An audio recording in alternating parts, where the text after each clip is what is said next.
جادو کی دیگ۔ ایک دفعہ کا ذکر ہے کہ کسی جنگل میں ایک لڑکا رہتا تھا اور اس جنگل میں جاتا، لکڑیاں کاٹتا اور اسے شہر میں لے جا کر بیچ دیتا تھا۔ وہ اس سوچ کے ساتھ زمین بھی کھودتا تھا کہ کبھی شاید اس میں اسے خزانہ مل جائے اور اس کی زندگی سنور جائے۔ اسی امید کے ساتھ وہ روزانہ اپنے ساتھ جنگل میں بیلچہ اور کلہاڑی بھی لے کر بھی جاتا تھا۔ ایک دن خزانے کی تلاش میں زمین کھودنے لگا۔ اچانک اسے ایک بہت بڑی دیگ نظر آئی۔ اس دیگ کو دیکھ کر وہ خوش ہوا اور دل ہی دل میں سوچنے لگا، لگتا ہے کہ اس دیگ کے اندر کوئی خزانہ چھپا ہوا ہے۔ جب بھی تو کسی نے جنگل میں درخت کے پاس زمین کھود کر دبایا ہوا ہے۔ وہ خوشی خوشی دیگ کی طرف بڑھتا کہ اس کے اندر ہاتھ ڈال کر خزانے کو دیکھ سکے۔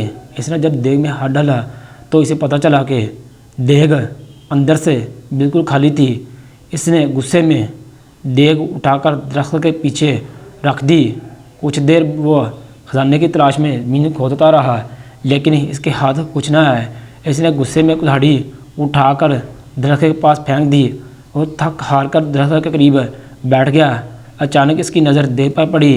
اس نے دیکھا کہ وہ کلہاڑی اس دیگ میں جا گری تھی اور اب دیگ میں 100 کلہاڑیاں موجود تھیں۔ وہ ان کلہاڑیوں کو دیکھ کر بہت حیران ہوا۔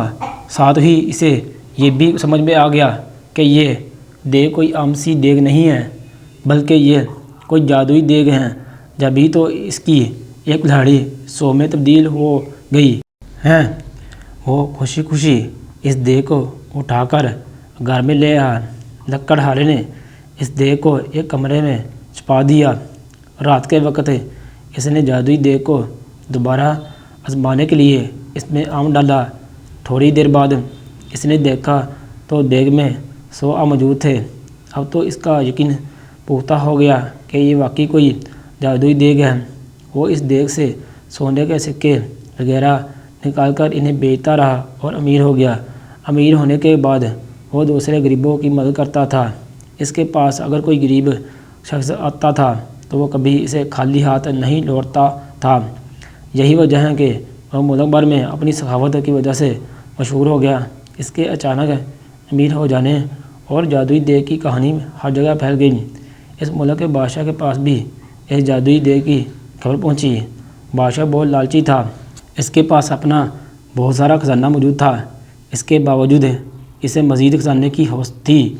اس نے سوچا کہ یہ دیگ اگر اسے مل جائے تو اس کے خزانہ میں مزید اضافہ ہو جائے گا۔ اس سوچ کے ساتھ بادشاہ نے حکم دیا کہ لکڑہارے اور اس کی دیگ کو محل میں لایا جائے۔ خادم گئے اور بادشاہ کی حکم کی تعمیل کی اور لکڑہارے کو دیگ سے مت پکڑ کر محل میں لے آئے۔ لکڑہارے سے بادشاہ نے وہ دیگ لے لی اور اس کا معائنہ کرنے لگے۔ اچانک وہ اپنے قدم نہ سنبھال سکا اور اس کا پاؤں دیگ میں جا پڑا۔ اب جادوئی دیگ کی وجہ سے 100 بادشاہ نکل آئے۔ ایک جیسے 100 بادشاہ میں ایک اصلی بادشاہ تھا، باقی جادوئی تھے۔ وہ سب دیگ کے اصول اور لالچ کی وجہ سے ایک دوسرے سے لڑنے لگے۔ یوں سب نے ایک دوسرے کو جادوئی دیگ کے لالچ میں قتل کر دیا۔ یوں لالچ کی وجہ سے اصل بادشاہ خود بھی زندہ نہ رہا۔ لکڑہارے نے خاموشی سے اپنی جادوئی دیگ اٹھائی اور اسے لے کر اپنے گھر چل دیا۔